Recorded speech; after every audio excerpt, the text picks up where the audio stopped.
नमस्कार, मेरा नाम है गौरव पाल और आप देख रहे हैं भारत लोक। हमारे साथ आज जो मेहमान हैं, आज मतलब वो इस चैनल के लिए नए हो सकते हैं, भारत लोक के लिए, लेकिन मेरे लिए तो नए नए नहीं। हमारे साथ उत्तर प्रदेश की राजनीति की बहुत गहरी समझ रखने वाले, यहाँ तक कि देश की राजनीति की बहुत गहरी समझ रखने वाले senior journalist sir Syed Qasim sir मौजूद हैं और इत्तेफाक से आज सर का जन्मदिन भी है। तो पहले तो आपको बहुत बहुत शुभकामनाएं। और आज जब कासिम सर हमारे साथ हों और उत्तर प्रदेश की राजनीति की चर्चा ना हो तो ऐसा बिल्कुल नहीं हो सकता, क्योंकि उत्तर प्रदेश की राजनीति का जो इतिहास एक एक नस नस से मेरा मानना है ये वाकिफ है। और इस समय उत्तर प्रदेश की राजनीति में जो कुछ चल रहा है उसको लेकर आज हम चर्चा करने वाले हैं। इस समय की सबसे बड़ी खबर सर, बीएसपी सुप्रीमो मायावती ने ऐलान किया है, आज सुबह उनकी पार्टी की ओर से आया है कि 24 तारीख को हम लोग पूरे देशव्यापी धरना देंगे अमित शाह की उस टिप्पणी पर जो उन्होंने संसद में की। आप इस फैसले को किस तरीके से देखते हैं? देर से आया, क्या हुआ क्या नहीं हुआ, और इतने दिनों बाद, 3 से 4 दिन बाद जब पूरा हल्ला जो था वो संसद में खत्म हो गया, क्या लगता है? बहुत बहुत शुक्रिया गौरव। पहली बात तो भारत को मुझे आपकी करने की और शायद पहली बार हम दोनों बात कर रहे हैं इस तरह से। जहां तक मेरा सवाल है, मेरा मानना है कि मायावती का फैसला राजनीतिक रूप से आज के राजनीतिक माहौल में, अगर पत्रकारों से आप पूछेंगे कहेगा देर में आया, आज के पॉलिटिकल लोगों से आप पूछेंगे तो कहेगा देर में आया। लेकिन मायावती की जो वे ऑफ वॉकिंग है राजनीति, उसके हिसाब से स्टेप बाय स्टेप आया। पहले अमित शाह का बयान आया, मायावती का ट्वीट आया, मायावती के ट्वीट के बाद अमित शाह की प्रेस कॉन्फ्रेंस हुई, सफाई दी उन्होंने।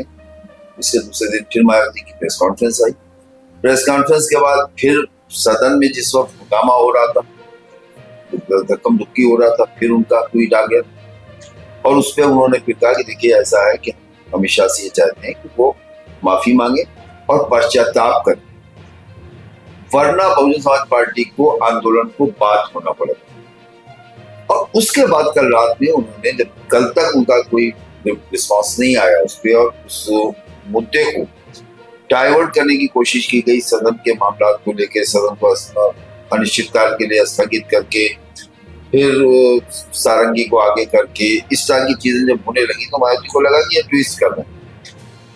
और उसके बाद उन्होंने कहा कि नहीं, अब धरना प्रदर्शन होगा। इसमें एक चीज बड़ी अहम है, धरना प्रदर्शन होगा जिलाधिकारी के माध्यम से, डीएम के माध्यम से राष्ट्रपति को, प्रेसिडेंट को ज्ञापन जाएगा। क्या लिखा होगा उसमें? अमित शाह को बर्खास्त करें। इसके अलावा तो ज्ञापन का मतलब राष्ट्रपति से होता नहीं। अगर माफी नहीं मांगते हैं तो अमित शाह को बर्खास्त करें। तो अगर मायावती अमित शाह की बर्खास्तगी तक जा रही, तब ये राजनीति का बहुत बड़ा ट्विस्ट होगा। ये 27 का बहुत बड़ा परिवर्तन आप पाएंगे, क्योंकि राष्ट्रपति के नाम ज्ञापन क्या, सर्वोच्च राष्ट्रपति हैं, अमित शाह कैबिनेट में है, या तो नड्डा को लिखते हैं कि भारतीय जनता पार्टी से जिसके निकाले तो ज्ञापन वहां जाता भाजपा के पास, मोदी के पास जाता है तो उनको कैबिनेट से क्या क्या कहते हैं, उनका इस्तीफा ले। नहीं, राष्ट्रपति को जाएगा तो राष्ट्रपति के पास तो यही लिखा जाएगा बर्खास्त करें। वो तो लिखा नहीं जाएगा कि भाई राष्ट्रपति हैं, भारतीय जनता पार्टी में पहले आप रहे हैं तो आप अमित शाह के लिए सिफारिश करके उनको जो है कहिए। ये बड़ा इंटरेस्टिंग है। मैं कल से ये सोच रहा हूँ कि उस ज्ञापन में आखिर लिखा क्या होगा।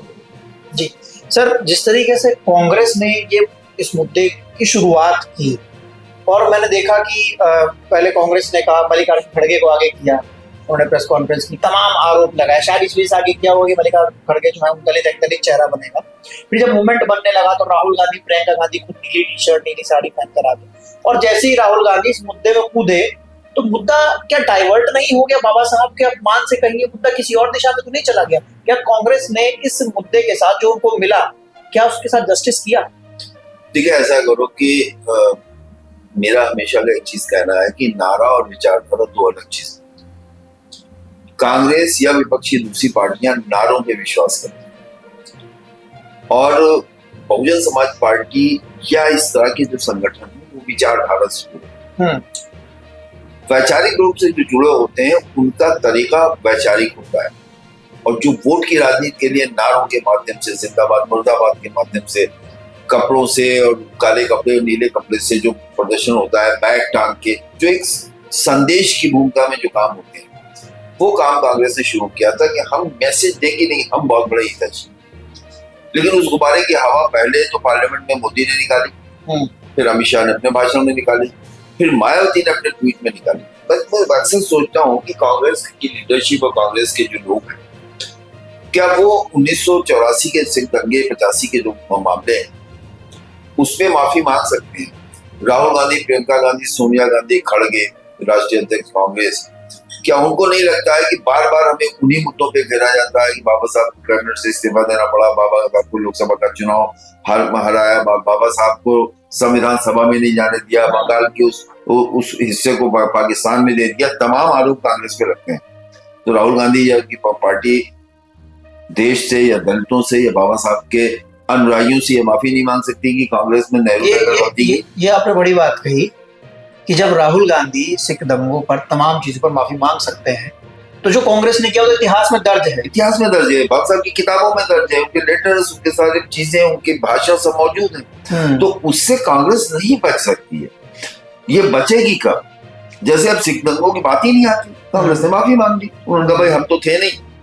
भाई प्रियंका या राहुल गांधी उस जमाने में तो बच्चे थे, वो कह सकते हैं कि अगर नेहरू की गलती अगर थी तो मैं, अगर आपको लगता है हम उसके गुनहगार हैं तो माफी मांगते हैं। सर अगर माफी मांग लेंगे तो बीजेपी हावी नहीं हो जाएगी? किस चीज पे? ये आप नेहरू की गलती मान रहे हैं? नहीं, हम ये कह रहे हैं कि हम नहीं कह रहे, वो कह रहे हैं अगर आपको लगता है कि हम उसके जिम्मेदार हैं तो हम उसके लिए माफी मांगते हैं। इतने बड़े पॉलिटिकल लोग हैं, उनके पास इतने ब्रेन है, वो शब्द थोड़ी देंगे जिनको बीजेपी पकड़ लेगी। अच्छा, एक चीज और सर, माफी मांगने में एक कार्टून मेरे दिमाग में आता है। 2006 में एनसीईआरटी की किताब में कार्टून छपा था जिसका जिक्र बहुत होता है कि बाबा साहब बैठे हैं, एक सांप जैसा कुछ है उस पर, और नेहरू जो है पीछे से कोड़ा मार रहे हैं। वो तो नेहरू के दौर में नहीं छपा, वो तो जब छपा जब राहुल गांधी राजनीति में एक्टिव थे। नहीं, वो राजीव गांधी प्राइम मिनिस्टर थे तब छपा। अच्छा, तब 2006 की बात कहीं किया जाता है कि 2006 में छपा? नहीं, राजीव गांधी के एनसीईआरटी के जमाने में छपा। अच्छा, चलिए, मनमोहन सिंह में छपा, नरसिम्हा राव में छपा। राहुल गांधी इन सब चीजों के जिम्मेदार तब नहीं होते हैं जब राहुल गांधी इसमें माफी मांग लेते हैं। जैसे सिख दंगों पर उन्होंने माफी मांगी, उन्होंने 2 माफी मांगी, एक तो सिख दंगे पे मांगी है और एक माफी और कांग्रेस की तरफ से मांगी है। मेरे जहन से निकल रहा है। मेरा कहने का मकसद यह है कि कांग्रेस दूसरे राज्यों में दलितों का उनके पास जनाधार है, कांग्रेस दलितों की पसंद रही है।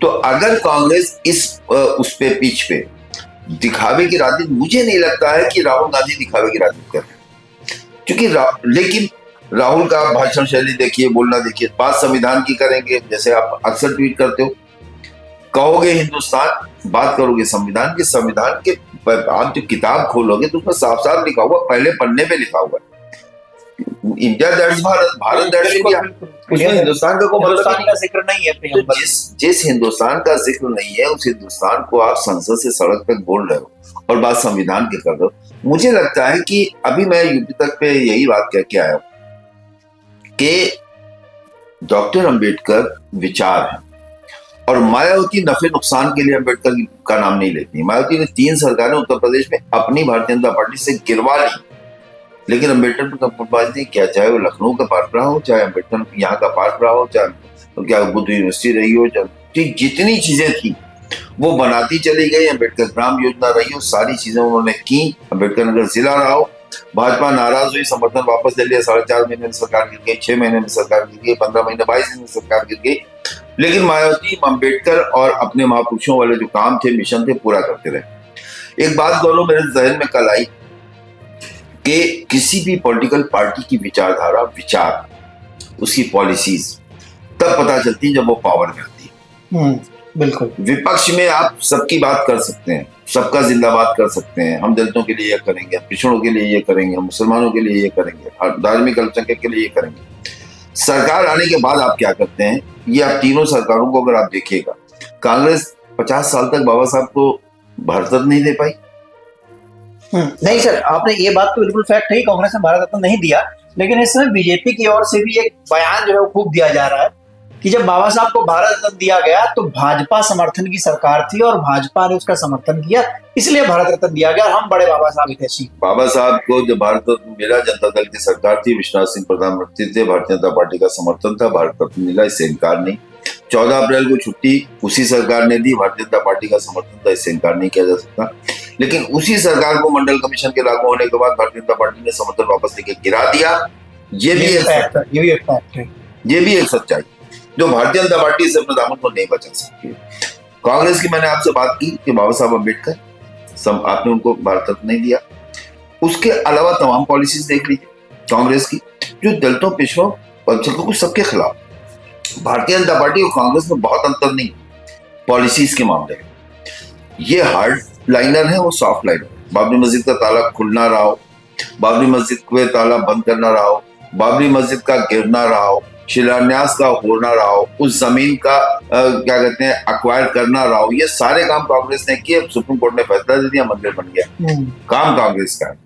इसी तरह से आप देखिए, ये अभी 2 लोग और अभी रिहा हुए हैं। यहाँ के मेरठ का जो हाशिमपुरा का दंगा था, दंगा नहीं था, पुलिस ने मस्जिद से उठाया, बसों में लादा पीएसी ने और ले जाके ईंधन पे गोली मार दी।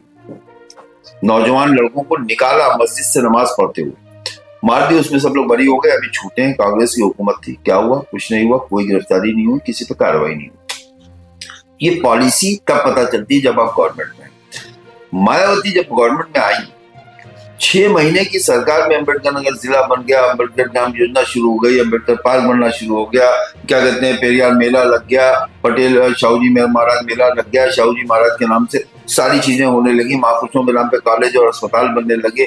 इतना बड़ा आप यही देख लिया, रमाबाई ग्रेटर नोएडा में वो बन गया, फुले कॉलेज बन गया, सारी चीजें होती चली जा रही। उनकी विचारधारा हुआ। तो विचारधारा तब पता चलती है जब आप पावर में आई।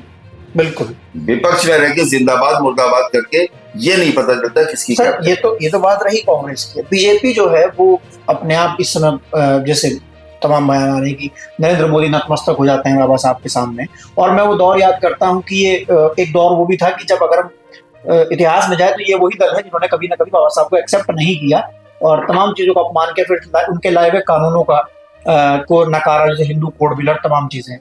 बीजेपी का नैरेटिव क्या है अम्बेडकरिज्म को लेकर इस समय? वो क्यों इतना जो है वो हावी हो रही है? नरेंद्र मोदी नतमस्तक हो जाते हैं एकदम से और तमाम चीजें करने लगते हैं, तो इसके पीछे का नैरेटिव आपको क्या दिखता है? देखिए, 22% मुसलमानों को उन्होंने छोड़ रखा है। 22% शेड्यूल कास्ट से, अगर ये भी छूट गया तो 44% निकल जाएगा, बीजेपी के पास बचेगा नहीं कुछ। बीजेपी जानती है कि हमें इसे रोक कर रखना है, चाहे हम कोटा विधिन कोटा करके रोके, चाहे हम खटिक लाएं, वाल्मीकि लाएं, पासी लाएं, इस तरह से भी राज्यों को अपने साथ लाएं। जाटो अगर बहुत ज्यादा जागरूक है, नहीं आ रहा है, तो उसमें भी हम डिवीजन करें, तोड़ के लाएं, किसी तरह हम अपने साथ करें।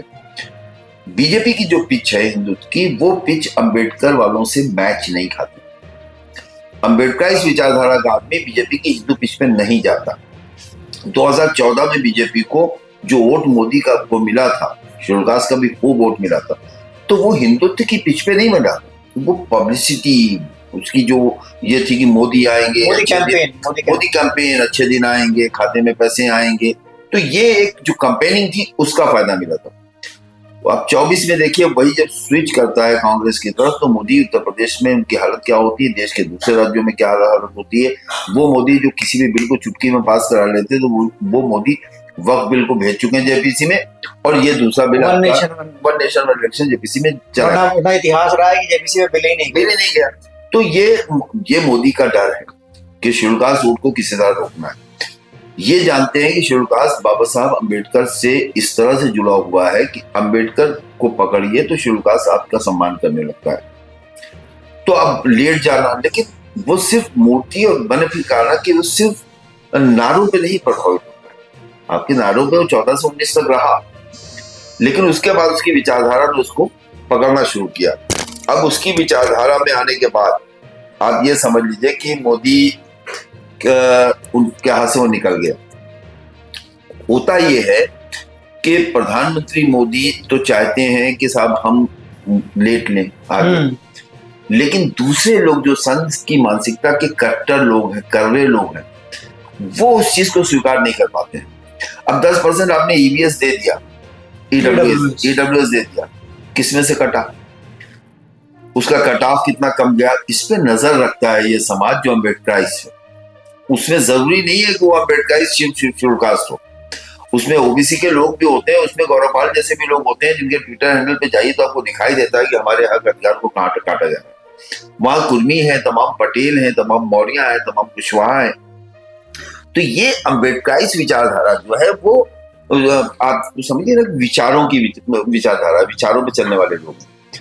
ऐसे में बीजेपी बहुत परेशान है और बीजेपी ने ये चेक करना चाहा कि क्या हम इस विचारधारा को अलग करके, इस विचारधारा पे हमला करके, क्योंकि बीजेपी टेस्टर लगाती है, थर्मामीटर लगाती है, पिछड़ों पे लगाया, कामयाब रही, हिंदुत्व कामयाब रहा, फूल उन्होंने बरसा दिए, कांवड़ में भेज दिया, सारी चीजें कर दी, वो खुश हो गए कि नहीं ये सेट हो गए। मुसलमानों में अतीक को किया, मुख्तार को किया, अफजाल को किया, शहाबुद्दीन को किया, आजम को किया, सोलंकी को किया, वो चेक हो गया कि इनके अंदर कितना बचा है जी। अब वक्त आया था दलितों का, और दलित ने अम्बेडकराइज में मामला सिर्फ दलित का नहीं, इस बात का अंदाजा उनको तब हुआ जब उनका ये बयान आया कि दलितों से ज्यादा मुखर पढ़े लिखे ओबीसी के लोग या दूसरे समाज के लोग वो ज्यादा इस पे मुखर हो गए और ये इनके लिए खतरे की घंटी हुआ। तो ये थर्मामीटर था इनका, लेकिन उनको लगा कि टेम्परेचर बहुत ज्यादा है, थर्मामीटर फट जाएगा, उसको बाहर निकाल लिया। फिर उन्होंने डॉक्टर की तरह से कुछ मीठी गोलियां देनी चाहिए, वो भी स्वीकार नहीं हुई। तो अब यहाँ पे बात आगे अटक गई है कि मायावती ने जिस तरह से इस मूव को टैकल किया, संकेतिक हो आपके नजर में, लेकिन मेरा मानना है कि ये जो दो आंदोलन पहले के हुए हैं, चाहे कोटा विदिन कोटा का रहा हो, चाहे SC/ST एक्ट से रहा हो, ये 24 तारीख का आंदोलन अब उससे कहीं बड़ा देखेंगे। अच्छा सर, ये तो बात हुई, लेकिन कुछ जो दल बाबा साहब की विचारधारा से आए हैं, जैसे कि जो भाजपा के साथ हैं, जैसे हम बात करें प्रिया पटेल और राजभर निषाद और उसको ले लीजिए आप, चिराग पासवान है ना, वो तो उनकी तो विचारधारा, उनकी पूरी राजनीति बाबा साहब पे चल रही है, उन पे टिकी है। तो उन लोगों का इस तरीके से मुखर होकर विरोध करना नजर नहीं, क्या अंदर खाने कुछ चल रहा है? देखिए ऐसा है कि क्योंकि जहां तक जमीन तो सबकी खिसक रही है। मैं जहां तक अनुप्रिया पटेल को जानता हूँ, आप भी इससे सहमत होंगे, अनुप्रिया पटेल उस वैचारिक लड़ाई के जहां जहां बात होती है, कम से कम वो मुखर हो जाती है। चाहे ओबीसी के रिजर्वेशन की बात हो, चाहे आपके गणना की बात हो, ये सारे मुद्दों पे अनुप्रिया पटेल फौरन मुखर होती है, क्योंकि अनुप्रिया पटेल के साथ वही वोट है जो जिसका माइंडसेट अम्बेडकराइज्ड है। वो उसी, चूंकि वो सोनेलाल पटेल की बेटी है, सोनेलाल पटेल काशीराम के सानिध्य में पले बड़े हुए राजनीतिक रूप से, और वो नमो बुद्धाय वाले लोग, वो अनुप्रिया हो या पल्लवी हो या इनकी माँ हो या इनके किसी भी वर्कर या जिला अध्यक्ष के पद से भी आप बैठे हो, उसके बाद कॉल आएगी तो नमो बुद्धाय करते हैं, वो नमस्कार वाले लोग नहीं है। यानी उनका माइंडसेट वही है। बाकी लोगों में ओम प्रकाश राजभर का बयान आपने देखा, बोला है आगे, वो भी देखिए, जो भी काशीराम के स्कूल का छात्र है, आर.के. चौधरी का आपने देखा लेटर आया, क्योंकि काशीराम, तो ये काशीराम की पाठशाला से निकले हुए लोग हैं। ये अम्बेडकरवाद या अम्बेडकर के मामले में कंप्रोमाइज नहीं कर पाते हैं। रही बात सियासत की, आदमी को राजनीति भी देखनी होती है, जिसने अपनी पॉलिटिकल पार्टी बना ली, पार्टी चलानी है, सरकार में रहना है, नहीं रहना है। अगर नहीं रहना है तो जिस जगह जाना है, क्या वो सरकार में आ पाएगा, नहीं आ पाएगा, तो ये कैलकुलेशन में लोग लगे होते हैं। लेकिन उस विचारधारा के, उस विचार के लोग भारतीय जनता पार्टी के साथ लंबे समय तक रहेंगे, इसमें मुझे शक है। अच्छा सर, अब उत्तर प्रदेश के प्रवेश में उसमें देखते हैं, क्या नाम है, कॉन्टेक्स्ट में इस आंदोलन को जो ये बात कही गई है, एक सवाल जो तमाम जगह से आ रहा है, जो इस घोषणा के बाद आया, कि मायावती इस आंदोलन के जरिए, इस प्रदर्शन के जरिए बी टीम का ठप्पा हटाना चाहती है और कुछ नहीं। देखिए मायावती, अभी मैं कह के आया हूँ किसी चैनल पे बैठा हुआ, मायावती कभी को ठप्पा न लगाने में परेशान होती, ना हटाने में परेशान। ये हम पत्रकारों की या विश्लेषकों की या पॉलिटिकल लोगों की सोच हो सकती है कि मायावती इस ठप्पे को हटाना चाहती है। मायावती ने कभी ये नहीं कहा कि हम बी टीम नहीं है या हम बी टीम है, कभी नहीं कहा। मायावती अपने हिसाब से टिकट बांटती है। इसी लोकसभा चुनाव में उत्तर प्रदेश में जो नतीजे आए हैं, शुरू में मायावती को बी टीम करने वाले लोग बाद में कहने लगे मायावती तो समाजवादी पार्टी की बी टीम हो गई। वो चाहे सुल्तानपुर का मामला रहा हो, चाहे अम्बेडकर नगर का मामला रहा हो, चाहे फैजाबाद अयोध्या का मामला रहा हो, इस तरह की जितनी सीटें कम से 16, 17, 20 सीटें ऐसी हैं जहां समाजवादी पार्टी और कांग्रेस जीती है तो ड्यू टू मायावती। तो ये तो पॉलिटिकल लोगों का एक मिजाज है ही। अब समाजवादी पार्टी को वहां शिवसेना बी टीम कह रही, भारतीय जनता पार्टी की महाराष्ट्र में कहना शुरू कर दिया। चंद्रशेखर को लोगों ने B team Bharatiya Janata party का कहना शुरू कर दिया, जो उनका एटीट्यूड तरीका मीरापुर में था या कुदरकी में था या फूलपुर में जिसके कैंडिडेट का था, उनको देखते हुए या चंद्रशेखर का जो एक्शन है उसको देखते हुए लोगों ने कहना शुरू कर दिया, या चंद्रशेखर का वाइट प्लस जिस तरह से बढ़ा दिया गया, सिर्फ यूपी तक दिया था, उसके बाद चुनाव में उसको जम्मू कश्मीर भी कर दिया, हरियाणा कर दिया, और फिर उसके बाद पूरे राष्ट्रीय स्तर पर उनका वाइट प्लस कर दी गई। ये सारी चीजों पर उनको लोग बी टीम कर रहे थे। तमाम चैनल पे आपने देखा होगा, तो मिश्रा चैनल पर बैठ के कह रहे थे, लगातार कह रहे थे, तो लोग उनको बी टीम, तो ये अपने अपने हिसाब से लोग व्याख्या करते हैं। ए टीम बी टीम की बात नहीं। हाँ, ये जरूर है कि मायावती या बहुजन समाज पार्टी, उनकी आत्मा, रूह, सोल वो अम्बेडकर या काशीराम। अम्बेडकर और काशीराम को छोड़ के उनकी पार्टी या उनकी सोच ही खत्म है। उनके लिए कोई मतलब नहीं, उनके जीवन मतलब उनकी जिंदगी का कोई मकसद नहीं। तो मायावती के लिए मुद्दा नहीं, मायावती के लिए अम्बेडकर आस्थान। सिर्फ शब्द नहीं है कि हमारे भगवान, मायावती या उनके समर्थकों या बाबा साहब अम्बेडकर या बीएसपी के लोगों के लिए हकीकत में डॉक्टर अम्बेडकर भगवान हैं। बिल्कुल। तो उस चीज को मायावती इसीलिए स्टेप बाय स्टेप गई। और जब मतलब क्या होता है ना, जैसे सोडा बॉटल को जो आप खोलो तो सट से उसमें से गैस निकलती है, खत्म हो जाती है। ये कांग्रेस का जो हुआ पार्लियामेंट में गैस ही थी। विधानसभा में अखिलेश यादव ने क्या किया, गैस से निकल के अब करिए, नहीं कर पाइएगा। नारा भी क्या ला रहे हैं कि बाबा तेरा मिशन अधूरा, अखिलेश यादव करेंगे पूरा। काशीराम का नारा उन्होंने अखिलेश यादव को फिट कर दिया। जो चीज नहीं अच्छी के लिए आप कर रहे थे वो बुरी हो गई आपके लिए। उनका समर्थक वर्ग जो है जितना बाबा साहब अम्बेडकर का सम्मान करता है उतना ही काशीराम का करता है, और उतना ही मायावती को देवी के रूप में पूछता है। तो ये एक श्रृंखला है, इसको आप अम्बेडकर काशीराम। उत्तर प्रदेश की राजनीति में सर आप किस तरीके से देखते हैं आगामी ये जो पूरा जिस तरीके से चीजें हुई हैं कि बीजेपी क्या बैकफुट पर आएगी बसपा के प्रदर्शन से?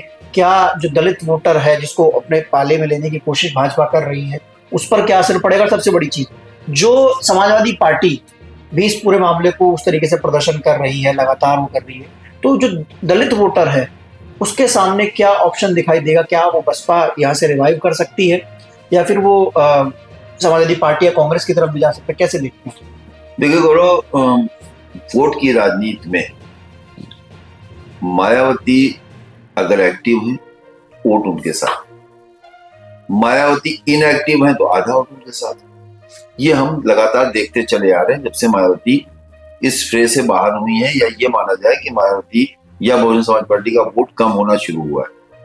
ये इतना भोला मतदाता है बसपा का या इस समर्थक, जिनका जो समर्थक वर्ग है वो सिर्फ इनके एक बयान से खुश हो जाता है और लगता है, आपको पूरा सोशल मीडिया देख लीजिए, लग रहा है कि बसपा से बड़ी कोई पार्टी नहीं। सिर्फ मायावती ने कहा 24 को आप प्रदर्शन करेंगे, इतने पे वो खुश हो गया। तो अगर अब मायावती किसी मुद्दे पे आके पार्लियामेंट पे खड़ी हो जाए या विधानसभा तक चली जाए या राजभवन का घेराव करने चली जाए, या मान लीजिए वो कह देंगे आज हम ऐसा करेंगे, इतने में ही अगर बसपा जो है वो बूस्ट कर जाती है, तो ये भविष्य की भविष्यवाणी करना मुझे लगता है बहुत जल्दबाजी होगी। बीएसपी या शेड्यूल कास्ट वोटर या अम्बेडकर वोटर के बारे में ये भविष्यवाणी करना कि वो भविष्य में किसके साथ जाएगा, उसकी पहली चॉइस जो है वो बहुजन समाज पार्टी है और उसकी पहली नेता मायावती है आखिरी वक्त तक। अब वो चाहेगी मायावती तो उसको अपने साथ रोकेगी, मायावती नहीं चाहेगी तो उसके साथ नहीं रुकेगा। तो क्या मायावती अपनी पार्टी की राष्ट्रीय पार्टी का दर्जा खत्म कर लेंगी? कोई ये उनके हाथ में ही है, ये उनके हाथ में। तो क्या वो अपनी राष्ट्रीय पार्टी का दर्जा खत्म कर देंगी? मुझे लगता है नहीं करेंगी। क्या वो अब ये नहीं चाहेंगे कि उत्तर प्रदेश में हम इस स्थिति में जरूर रहें कि हम सरकार न बना सकें, तो सरकार हमारे बिना न बने?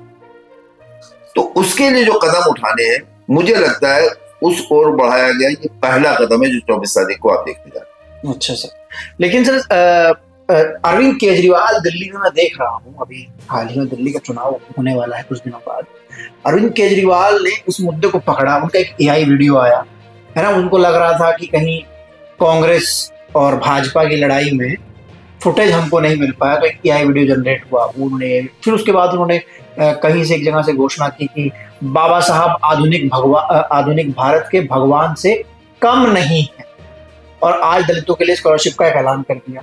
तो दिल्ली के पॉलिटिक्स में आप किस तरीके से देखते हैं इस पूरे जो पूरा प्रकरण हुआ है, और अरविंद केजरीवाल को कहाँ देखते हैं?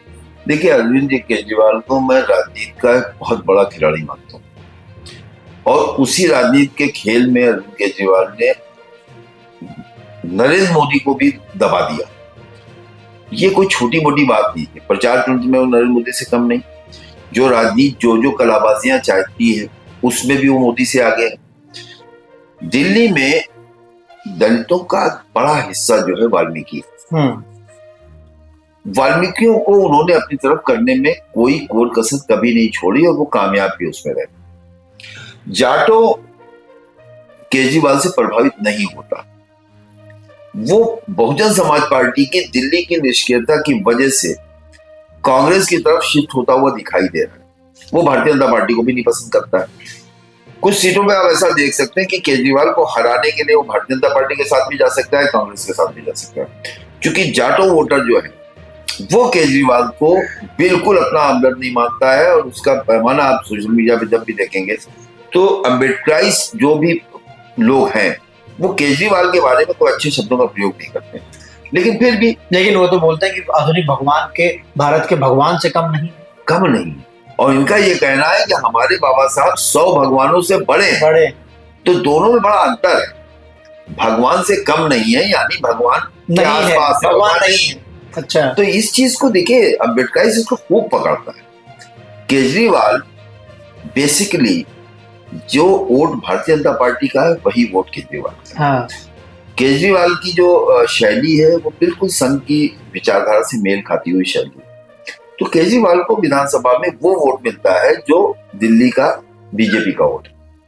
जब पार्लियामेंट का इलेक्शन होता है तो बीजेपी के साथ चला जाता है केजरीवाल शून्य, और जब विधानसभा का वोट होता है तो केजरीवाल के साथ चला जाता है। तो वो एक अलग तरह की राजनीति है, अलग तरह का। वरना आप सोचिए, पंजाब जैसा राज्य, इस देश में सबसे ज्यादा शेड्यूल कास्ट और सबसे ज्यादा जागरूक शेड्यूल कास्ट जो है पंजाब में, और वहां पर सरकार अगर केजरीवाल बना लेते हैं तो केजरीवाल की आप राजनीति की जो कलाबाजी है उसका अंदाजा इससे लगा सकते नहीं। जैसे एक बीजेपी ने अभी एक वो आया था फैसला सुप्रीम कोर्ट का, कोटे में कोटा वाला, वर्गीकरण वाला, हरियाणा में वो लागू हुआ।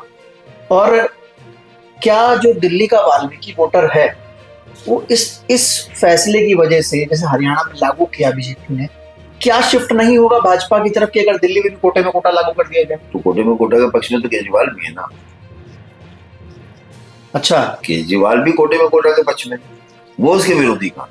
और केजरीवाल जहाँ बिजली का बिल फ्री कर रहे हैं, जहाँ पे खाते में पैसा डाल रहे हैं, जहाँ पे छात्रवृत्ति दे रहे हैं दलितों के लिए अलग से, ये सारी चीजें, और उसमें एड ऑन ये भी कोटे में कोटा भी है, तो आदमी केजरीवाल को पहले पसंद करेगा, भारतीय जनता पार्टी को बाद में पसंद करेगा। और प्रचार तंत्र जो केजरीवाल का है वो संघ की शाखा जैसा है, उनकी बातों को पहुंचाने वाले लोग हैं।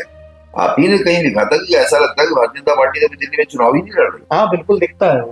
तो वो जब उनका समर्थक वर्ग ही तो केजरीवाल के साथ है, ऊपर के लोग नहीं खुश हैं। दिल्ली नहीं चाहती है केजरीवाल दिल्ली की राज्य की सरकार में बैठे, लेकिन उसके नीचे का जो काडर है बीजेपी का या संघ का या आरएसएस का, वो तो चाहता है ना केजरीवाल बैठे, फिर केजरीवाल बनिया है। और इस देश में जाति है कि जाति नहीं, वो तो बिल्कुल सच बात।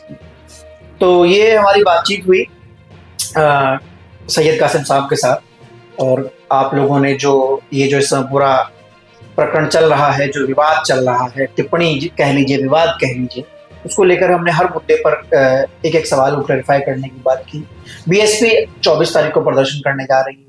अब देखना है कि इस प्रदर्शन के बाद क्या बीजेपी या अमित शाह बैकफुट पर आते हैं, माफी मांगते हैं और मायावती की भाषा में पश्चाताप करते हैं। तो ये देखने वाली बात है। लेकिन आप लोगों को ये बातचीत कैसी लगी आप लिखकर जरूर बताइएगा, और तब तक के लिए चलते हैं, फिर मिलेंगे ऐसे ही कुछ इंटरव्यूज के साथ। तब तक के लिए नमस्कार, धन्यवाद। Thank you.